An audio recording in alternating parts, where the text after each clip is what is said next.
Today I'm going to discuss methods of keeping up with what we call gray or fugitive literature, specifically recently completed studies and policy analyses that aren't in databases like ERIC or ProQuest or dissertation abstracts, which I imagine most of y'all are familiar with.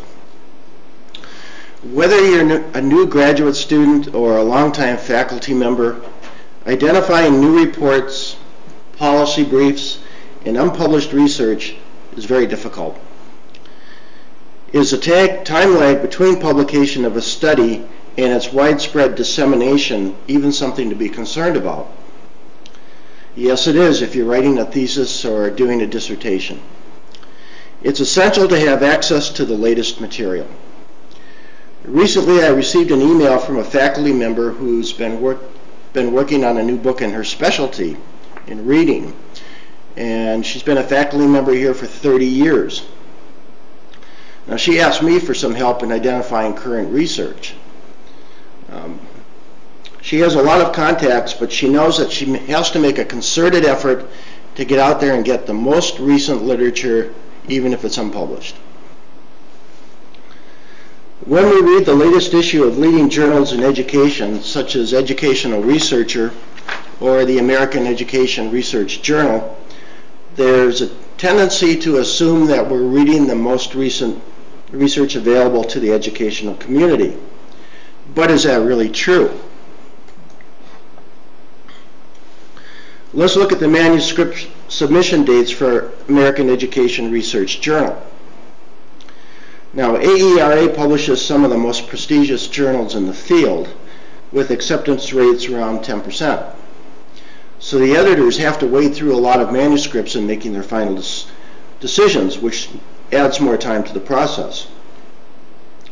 So in many instances, we're reading the end products of manuscripts that were originally submitted anywhere from a year to 18 months ago. Sometimes it's less true of the really great manuscripts that stand out. They'll get fast-tracked in a journal like Educational Researcher, but for your standard manuscript, it's going to take at least a year to get published. But there is a movement afoot to make this really glacial way of doing things melt a little bit.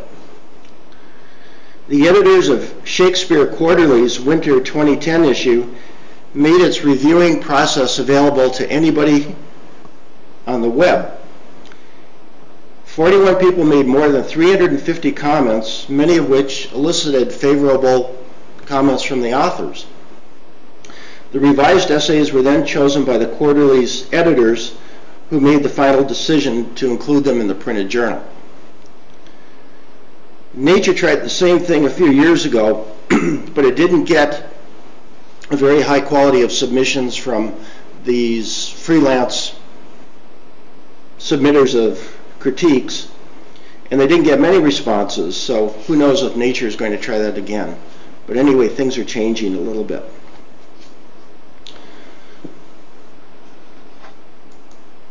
Now, the time lag between submission and publication is especially lengthy for books. Now, you may have encountered a bias against citing the materials in books by some of your professors because they believe the material is dated. But books still play an important role in communicating the results of research. A seminal book like Mike Rose's book in his field, which is really English education, can change the course of research in that field for the next decade or so. But since book reviewing has little payoff for scholars, there's not much competition to review a book hot off the press unless it's really a groundbreaking title. One way to keep up with new books is to visit the websites of some prominent publishers like Routledge, Sage, and so forth, and look at their recent titles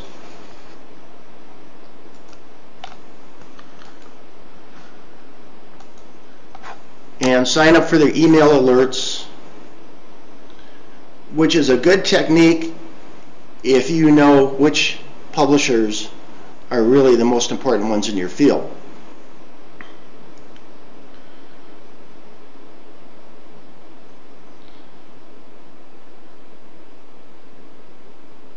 And we'll just see if Sage wants to cooperate in loading this morning. Here we go.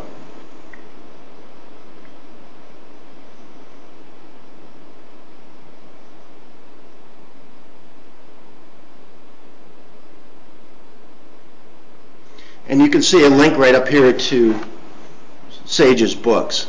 If you're not familiar with Sage, they're one of the most prominent publishers in the area of social sciences, including education, business, and so forth. Now, some publishers like Sage will list their forthcoming books, but there are others that don't, so this isn't a very terribly productive process.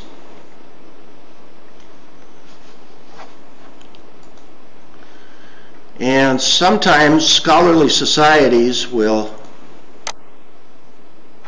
list book reviews or other breaking information on their own listservs or websites.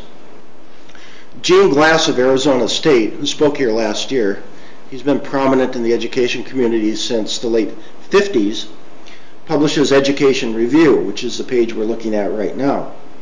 And it has timely reviews of books on its website, and it also has a search engine. So that's a good place to try to get more recent material in terms of book reviews than you can get looking in your standard academic journal, which might take 3 or 4 years to publish a book review, believe it or not.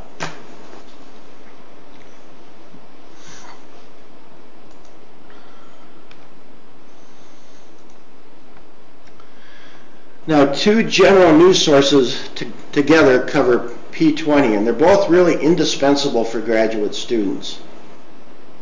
Personally, I subscribe to both of them in print. The universities, the library here at UTSA subscribes to both in print. We have them electronically, but I really suggest that you get your own copy because you can get more material with a subscription than you can going through the library's own subscription. And I'm talking about Education Week and the Chronicle of Higher Education. Whatever your interests are, these two online resources, or print resources, keep you abreast of general education news.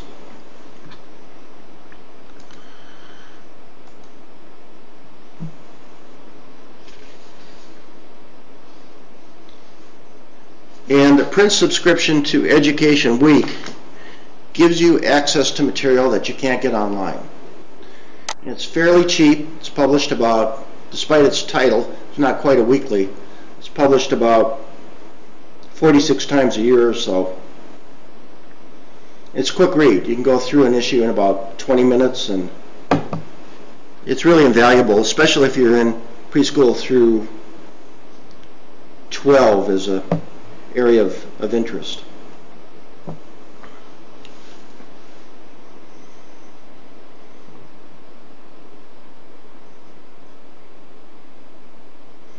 Well, it's Christmas time. I guess the folks at the websites are taking some time off too.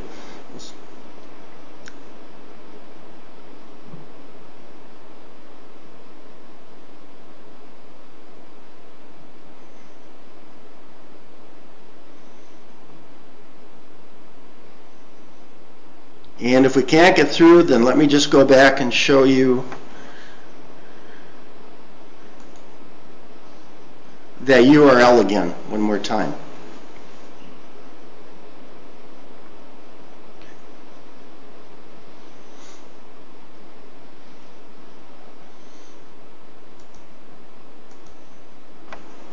And there's the Chronicles URL. We'll see if we'll have a little bit better success making a connection to the Chronicle of Higher Education.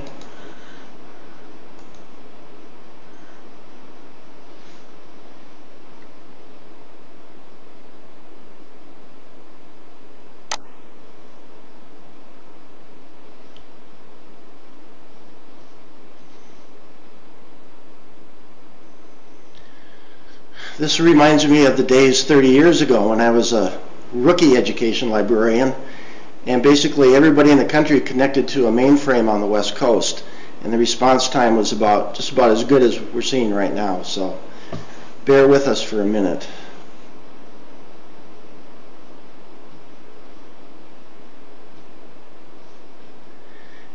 And I don't think we're going to have any better luck with the Chronicle, so let's just move on.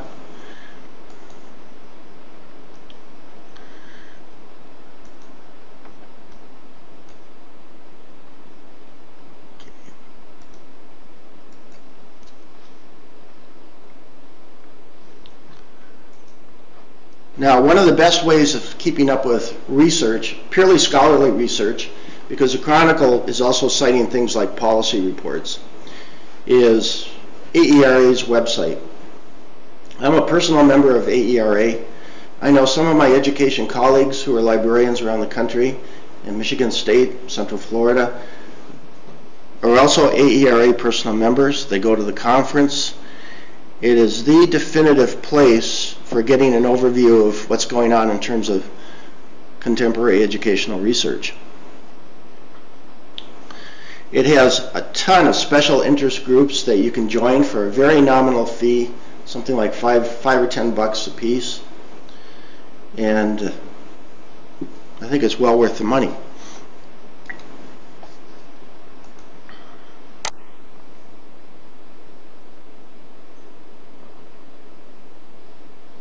And I'm going to take just a couple seconds to log in with my personal membership. You can get a very decent student discount rate too, so look into that.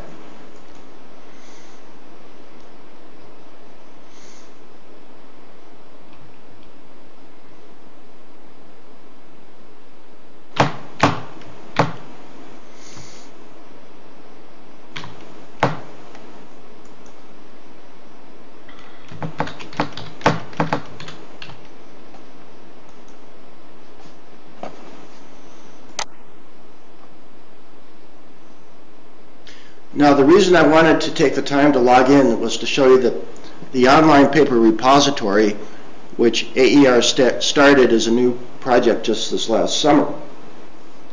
The repository houses unpublished educational research papers, and it contains a record of metadata for all scholarly presentations at its 2010 annual meeting, plus full-text papers voluntarily contributed to the repository by conference presenters. And it's a great place to see what UTSA faculty are doing. You can go to the online repository and plug in somebody's last name. I know it works for Dr. Bruce Barnett, and you can see what Dr. Barnett presented at this past year.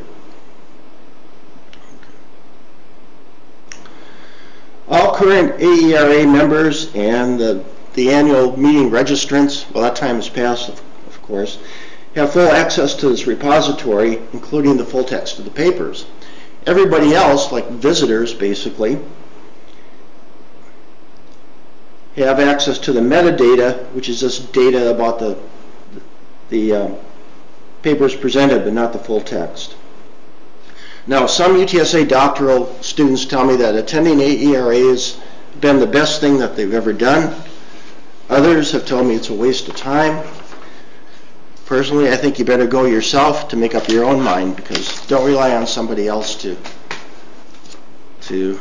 make a decision about a really important, potentially important association that I think you should consider joining if you're not a member already.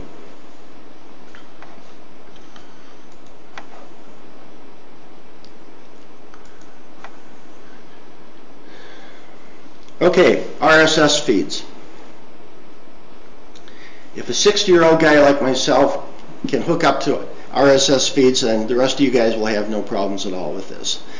The database vendors that the library uses, like EBSCO, Wilson, ProQuest, all have free RSS feeds, so you can set up a profile of your research interests, and then you'll get a feed when new information comes into that database corresponding to the profile you've set up.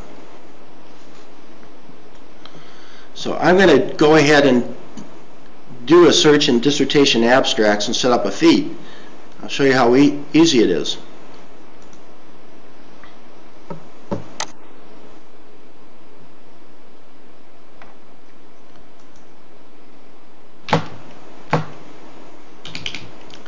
We'll do one on No Child Left Behind, NCLB.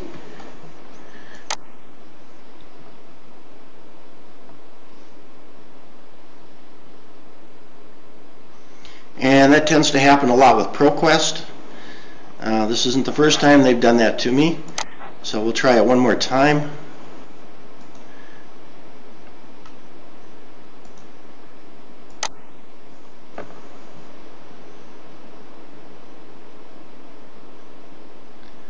Okay. Well, nobody really wants to cooperate this Christmas season here.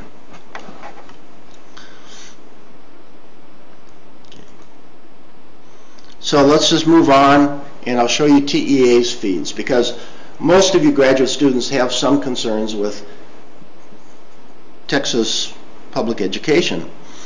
So we'll take a look at what TEA offers. And there you go. There's 5 different feeds that you can sign up for. Okay.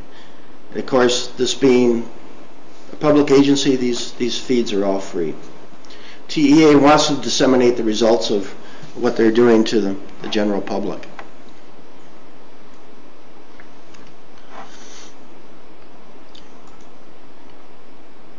And you can set up Google Alerts, which I really like. I'm not going to take the time right now to set up a Google Alert.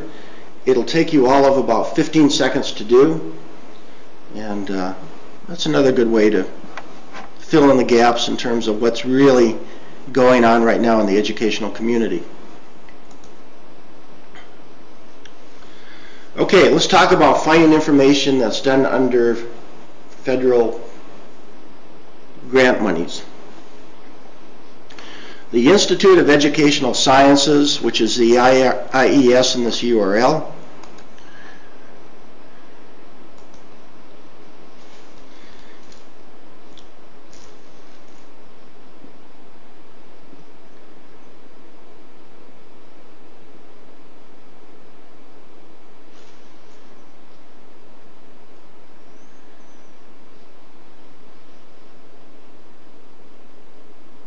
and believe me, I do check my links before I do my lectures.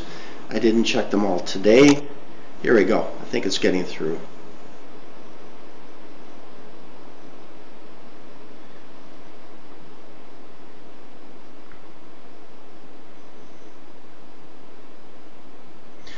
What I'm waiting for is I want to show you the centers that IES is responsible for. They're right here in the middle of the screen. Some of them, probably not all of them, you've heard of as a graduate student. Well, basically they conduct unbiased large-scale evaluations of educational programs and practices supported by federal funds. And these centers have news flashes which you can sign up for. Personally, I get a couple news flashes every week.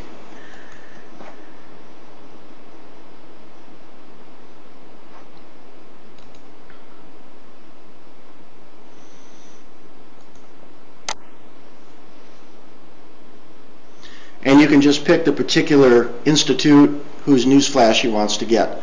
It's not likely you're going to want to get all of them because you have focused interests, but that's really useful for getting current information too. Now, the Institute of Education Sciences also maintains a What Works clearinghouse, and this really grows out of George W. Bush's administration's interest in putting a more scientific aspect, I guess you could say, to educational research and trying to sort of emulate the scientific process in other fields outside of education. And we'll take a quick look at the What Works clearinghouse.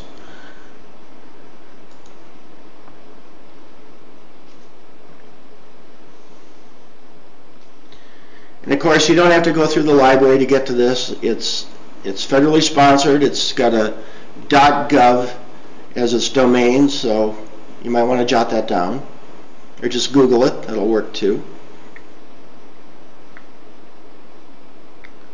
And this is where you can get quick reviews of current studies. Here's one on group learning, or Head Start. Okay. Now these quick reviews indicate whether studies designs meet the IES's evidence standards. The clearinghouse was created in 2002 in part to help educators identify and use scientifically based practices as specified in the ESEA Act, the Elementary and Secondary Education Act of 1965.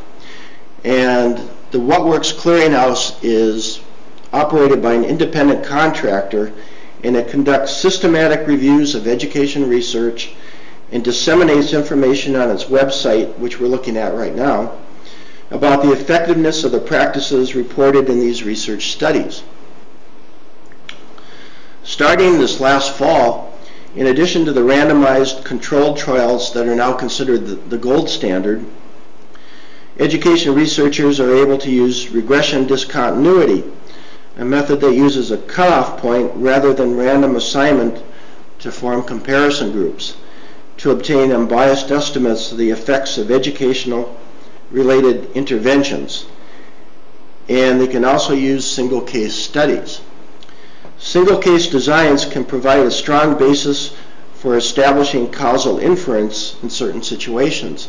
And everybody has probably taken EDU 5003 by now, or its equivalent, so you guys know what I'm talking about. In What Works Clearinghouse reviews, studies that adhere to the new standards are now considered, along with randomized controlled trials, to result in the strongest evidence to guide both educators and policymakers. Now, the What Works Clearinghouse has generated criticism in the educational community.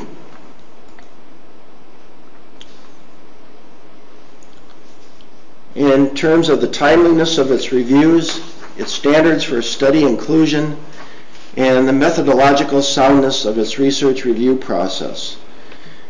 But the What Works Clearinghouse doesn't vouch for study findings or confirm their correctness. It just really exists to disseminate the late-breaking information. Now, this idea of scientific evidence, which I alluded to a minute or two ago, which really kind of emanated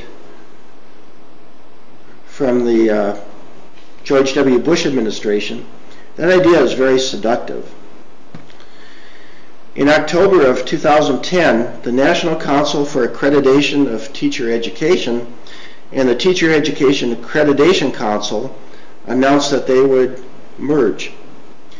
The new group is called the Council for the Accreditation of Educator Preparation, and it's going to be an advocate for using evidence-based research on what works to prepare successful teachers. And if you follow Education Week now, or you just pick up a newspaper, you know that Bill Gates' Lumina Foundation is undertaking a massive study to look at teacher preparation and what makes effective teachers.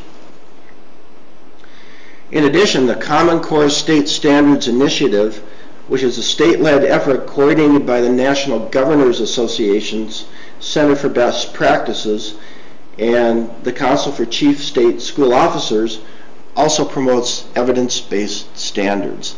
So the way we're going is standards for teaching and learning and evidence backing up the promulgation of those standards.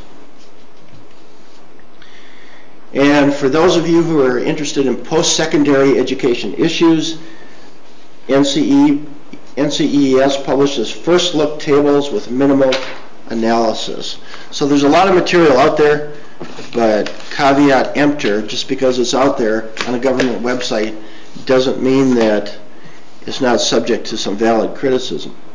But you may not see that criticism for the next 6 months.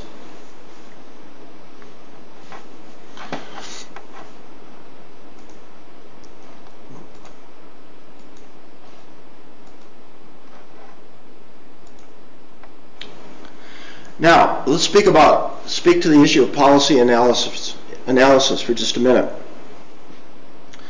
There are dozens, probably hundreds of think tanks, foundations, and so forth, which either specialize in educational issues or education is one of their many concerns. And we're looking just at a couple of them that I've put on this slide right now.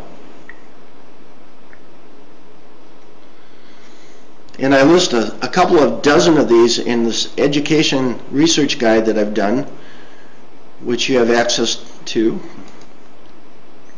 So we'll take a real quick look at what I've listed here. And you might want to jot down that URL, that way you won't have to go through the library's website and kind of hunt and peck to find it. libguides.utsa.edu/education. And here's the tab that I want to show you right now: think tanks, associations, and agencies. And I've created all active links, more active than some of the ones we've seen this morning. So we should be able to go right to the Alliance for Excellent Education and check out what those folks are all about. And when I create these various places for you guys to look, I try to cover everything from preschool through higher education. So there's something for everyone under this think tank or this association page, whatever I call it. Okay, think tanks, associations, and agencies. The other thing that I want to mention very briefly is I blog almost every day, believe it or not. I never thought I would say that 5 years ago, but I do. And what I do is pick up a lot of information that's salient to graduate students that I get from websites like Inside Higher Education, Lumina Foundation, or various state and local associations. And every day a new report comes out. Every day I add 2 or 3 links to this blog that I started doing, having no idea it would take as much work as it does. I probably spend an hour a day on this, but I'm going to keep going for a while because I find it very, very useful, and I hope that you take a look at it someday. If you decide to look at it, it would be a great idea to use your edit function and use that find search box to find exactly what you're looking for, because this blog is really very lengthy.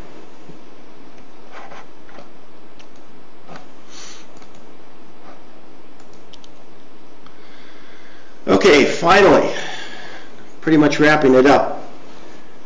Pick up the phone and call somebody or email them who you know is working on a topic of interest to you. When my son was working on projects in graduate school, his professors told him that if he only cited written publications, his work wasn't recent enough. He was expected to find the country's leading experts in his field and get in direct contact with them and have a conversation and find out what was really breaking in his particular field.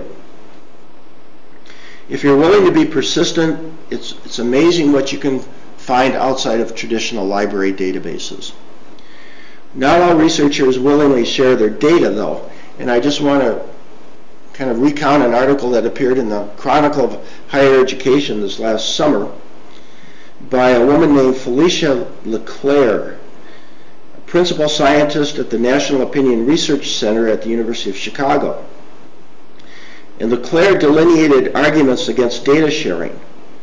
And the first argument runs, I worked hard for this and I want to exploit it as much as I can. And LeClaire noted that it's true that academia is designed to reward publications, and then when we share data, we run the risk of being scooped. But she points out that data producers gain the advantage of having completed their work first, so everybody else is going to have to cite them, which can really pay off down the line for the original researchers. Another argument that LeClaire mentions for not sharing data, she's setting up straw men here, is people won't use data properly. And she asks, can we dictate how other analysts use our written work? The scientific discourse is one of error and correction, she writes. The literature is filled with such exchanges. And finally, and this is my favorite argument that she uses, is some researchers will say, I won't share it because it's mine.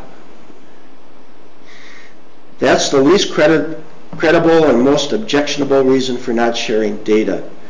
And she calls it the kindergarten gambit. In fact, data collection supported by the federal government belongs to the institution to which the grant was given.